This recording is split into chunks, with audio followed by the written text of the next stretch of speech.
anak yang ditinggalkan orang tuanya. Seorang perempuan yang lahir di seorang Paraji, kemudian melahirkan terus ditinggalkan begitu saja. Akhirnya dia harus tinggal dengan Parajinya yang sudah tua, sekarang harus menghidupi Paraji. Dia pernah berjualan kopi, dia sekarang ikut bekerja di orang. Pak, anak ini soleh sekali. Saya ingin Agus ini menjadi orang supaya dia kan tidak punya orang tua. Dia harus menghidupi Paraji yang sudah tua. Di luar sana ternyata banyak banget orang-orang yang mungkin jauh lebih nggak beruntung hidupnya. Gue dapat banyak pelajaran lagi di sini, cuy. Jadi pertamanya ibu saya kerja di, setahu saya dari cerita saudara saya, dari bibi-bibi. Jadi si ibu saya itu istilahnya tertarik sama lelaki, ya pacaran gitu. Tapi usianya tuh lebih tua, terus punya istri juga. Nah, dibawalah sama ibu saya ke nenek saya, nenek saya itu nggak direstuin ceritanya nama calon mertua gitu. Sama nenek saya Nah, nggak tahu gimana di belakang mungkin ya nikah siri atau apalah, terjadilah saya hamil gitu. Nah, lanjut cerita, umur 9 bulan itu ke rumah Paraji, nyari Paraji. Nah, kebetulan di Kampung Bongkok Wetan itu ada seorang Paraji yang namanya Maisa. Nah, dari Cimahi itu ke Bongkok lah, ke Kampung Bongkok itu sampai dari 9 bulan sampai melahirkan. Nah, sampai udah melahirkan hari ke-10, bayi umur 10 hari, ibu saya itu ngomong mau beli susu, mau ngejual kalung buat beli susu. Nah, sampai hari 17 tahun 17 tahun nggak balik lagi. Nggak balik lagi. Iya. Nggak balik lagi. Iya. Tapi pas umur 5 tahunan saya mau disunat. Saya diketemuin dulu sama orang tua sama mama. Kan karena orang tua asli saya kan dekat di Cawitali. Saya di Kampung Bongkok dekat, jadi dibawalah ke situ dulu, dikenalin. Tapi nggak respect, cuman kata keluarga Mak Paraji ini nih anak kamu mau disunat, istilahnya mau minta uang lah buat ya gitu. Nah, nggak dikasih, katanya belum punya uang. Nah, janjinya nantilah hari Senin, kan saya ke situ hari Minggu. Nah, hari Senin besok lah hari Senin saya ke sana. Nah, ditunggu lah. Oke, ditunggu sampai ya 17 tahun nggak ada. Nah, dari disitulah yang namanya anak kecil ya, umur 7 tahun gimana gitu. Jadi merasa kesel. Iya, kesel, marah. Pokoknya jadi brutal lah. Nah, sampai saya main sama anak-anak juga, saya suka diledek, katanya anak haram, anak pamulung, pokoknya mah gimana lah. Nah, sampai yang bicara gitu ngomong gitu saya hajar. Jadi jiwa masih belum sabaran. Kan anak namanya juga anak kecil mah kan ya, gampang panas, gampang emosi. Ya, gampang emosi ya. Jadi gitu pas umur 10 tahunan saya kerja di kolam pemancingan. Udah mulai kerja di kolam pemancingan, udah mulai kerja lah istilahnya.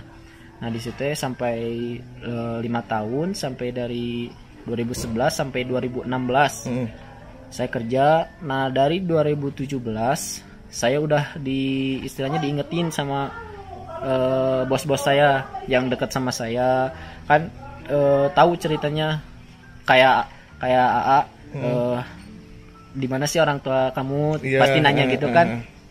Ceritain, oh gitu, terus ya udah cenah diingetin, jangan gitu, kamu teh sebagai anak seburuk-buruknya orang tua teh punya alasan tertentu ninggalin kamu di sini teh, belum tentu kamu di sana bisa seperti ini.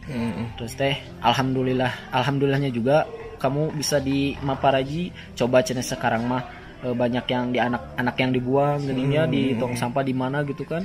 Jadi dititipkan ya. Iya, jadi alhamdulillah itu ambil hikmahnya aja. Jadi selama ini dari kecil itu yang ngurus ya Maparaji itu. Maparaji itu. Sampai sekarang. Sampai sekarang. Bahkan sekarang juga masih di situ. Masih di situ. Masih sampai sekarang. Berarti berjasa banget Maparaji itu. Iya, benar. Namanya Bu siapa? Maisa. Maisa. Iya, Bu Paraji itu Maisa namanya. Sekarang tuh umurnya hampir 80 lebih lah. Ya, dan udah pernah ketemu sama mama? Saya. Udah pas umur di situ teh terus sama guru ngaji juga istilahnya ngingetin terus sampai luluh lah hati. Nah 2018 saya memberanikan diri untuk ketemu sama orang tua, ya bicara ngobrol gitu. Nah sama teman pas ke situ pas ke situ teh nggak ada si ibunya teh karena ke pasar dulu katanya. Soalnya ibu saya teh warung bubur namanya. Bubur. Udah gitu teh lagi belanja kan, saya nungguin agak 15 menitan lah. Udah datang saya nyamperin si ibu saya teh lagi di dapur lagi bersih sayuran. Saya tepuk pundaknya, ibu masih ingat saya? Siapa? Saya kan kaget karena dari kecil nggak pernah ya, siapa? Udah gitu teh ini saya ya, anak yang dulu di Maparaji. Allahu Akbar, kaget.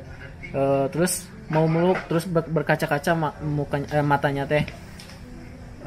Terus mau meluk, saya teh di situ mau meluk teh gimana gitu, canggung karena baru pertama kali ketemu, terus teh nggak tahu rasa kasih sayang istilahnya ya. Jadi nggak tahu gimana gitu, harus gimana. Jadi gini saya.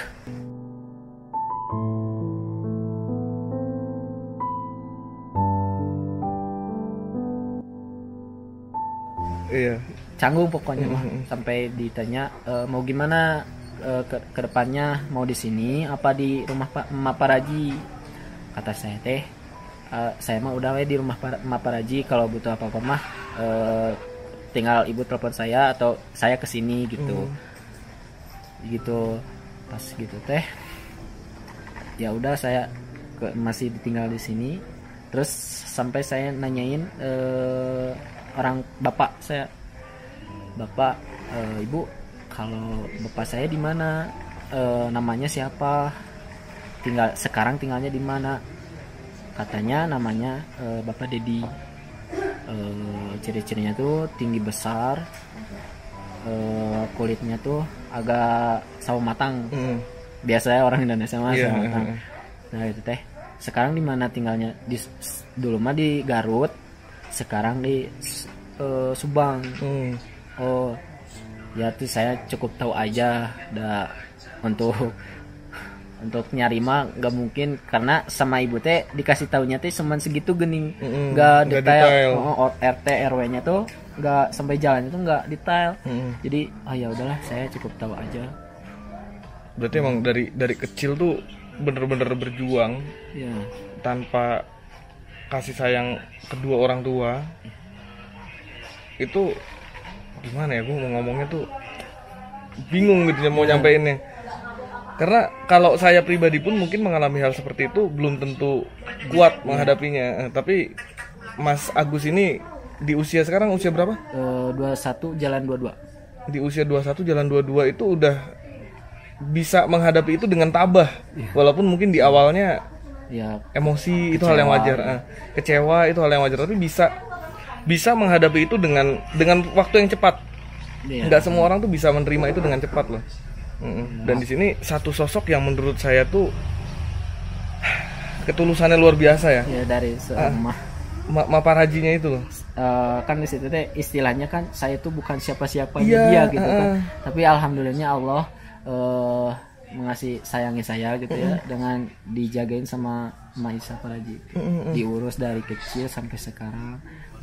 istilahnya dikasih makan, istilahnya ya gitulah. Iya, menjadi sosok ibu pengganti Iya. mungkin. Nah.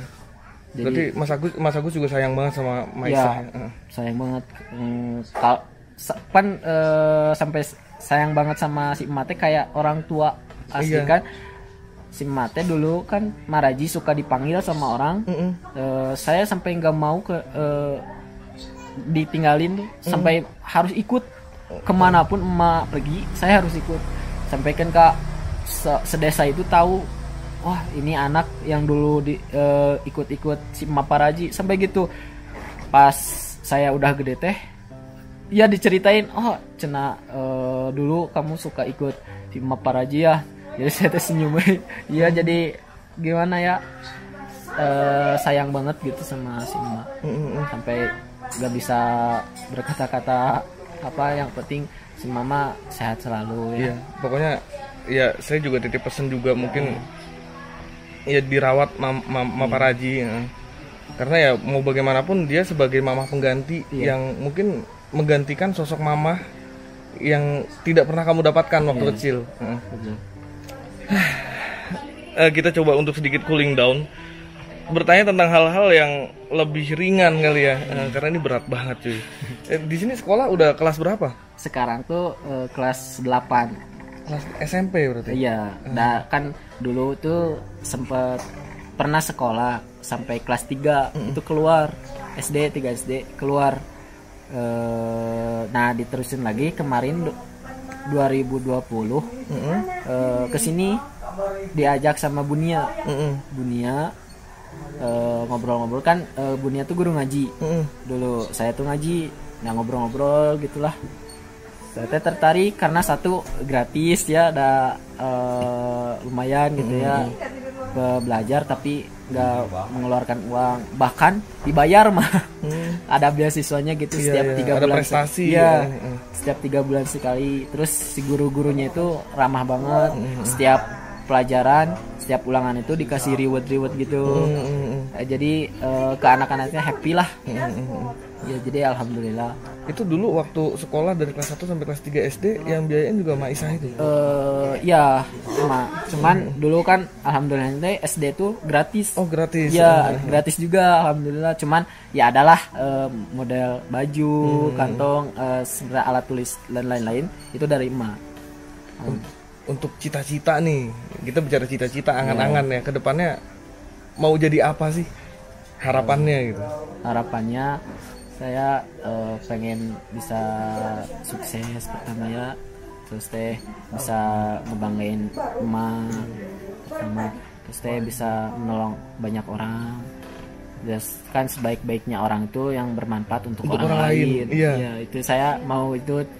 Terus dengan sekarang tuh saya bergabung di organisasi di kampung itu, ada yang namanya Remaja Masjid. Nah, saya itu ikut ke situ sama organisasi Karang Taruna juga ikut. Nah, di situ saya belajar caranya bermanfaat untuk orang lain itu gimana sih. Nah, di situ saya belajar. Guru mah bukan di sekolah aja ya. Karena setiap orang yang kita temui itu adalah guru kita. Ada ilmu ya, yang pasti ada pembelajaran yang kita ambil. Ya alhamdulillah. Jadi saya tapi waktu dulu mah ya, waktu kecil mah cita-cita tinggi pengen jadi tentara. Karena ngedengar sedikit orang tua saya tuh kan tinggi besar, terus kulitnya tuh pokoknya kayak tentara lah. Nah saya tuh cita-cita kecil tuh pengen jadi tentara. Ya tapi seiringnya berjalan waktu, sekarang mah yang penting mah sehat, terus saya pengen ngebangin si emak sampai bisa mah menyaksikan saya sukses. Amin. Sampai bisa menyaksikan saya menikah.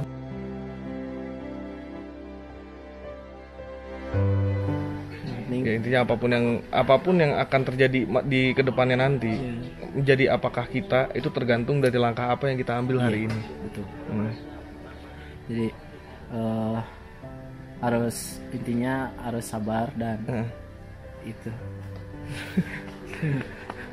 Keren. Aduh keren, Bang Agus, Mas Agus ya. Keren. Gue gue nemuin banyak pelajaran cuy di PKBM ini ya. Iya, PKBM ini. Karena ternyata di luar sana itu banyak hal-hal yang memang tidak kita ketahui. Betul. Kayak contohnya Mas Agus ini. Dan ini juga bisa jadi contoh inspirasi juga. Betul. Dimana seorang anak yang, aduh agak sedikit sensitif sih ngomongnya, mungkin hidup tanpa belayan kasih sayang kedua orang tua ya. Tapi masih bisa punya jiwa kasih dan sayang. Biasanya orang yang lahir tanpa kasih sayang orang tua keduanya itu tidak punya rasa kasih dan sayang. Karena mungkin Mas Agus ini terlahir di lingkungan yang penuh kasih dan penuh sayang. Betul.